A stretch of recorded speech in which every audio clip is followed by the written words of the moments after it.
Look, you all need to know this. They're playing political games with you because they think if you kind of like Trump a little bit, and I don't say anything bad about Trump, and then Trump kind of implodes and goes away, then you're more likely to vote for me. How about we do this? How about you decide who is the most honest, forthright leader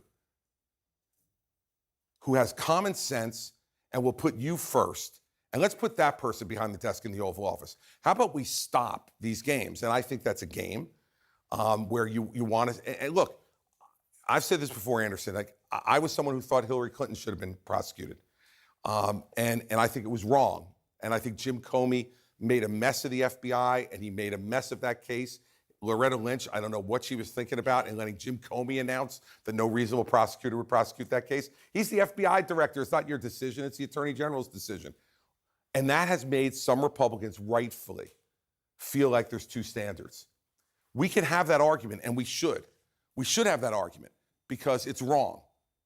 And I can tell you this, if I'm president of the United States, one thing you can count on for sure, there's going to be an attorney general who I say to him or her, day one, go do your job, and unless you need me for something, leave me alone. Just go and do your job without fear or favor or partisanship. And that's what we need as an attorney general. And I think we can have that argument discussion, and we should.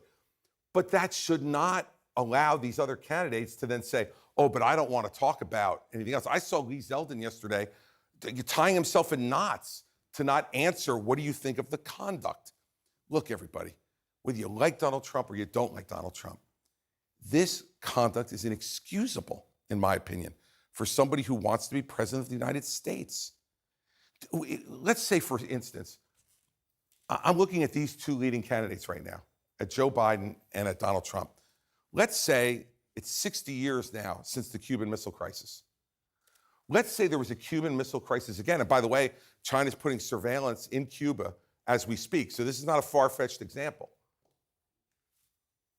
Do you think Joe Biden could actually handle it?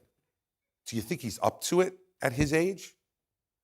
And secondly, would you trust Donald Trump's judgment after all of this to handle something like that?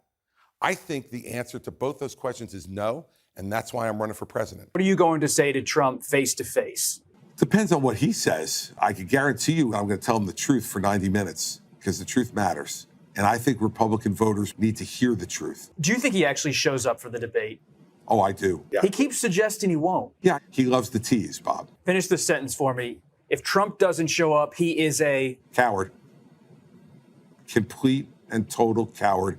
A yellow streak so far down his back. But he might think he's elevating the rest of the field by showing up. He's elevating? I've never seen Donald Trump elevate anything except for the ego factor.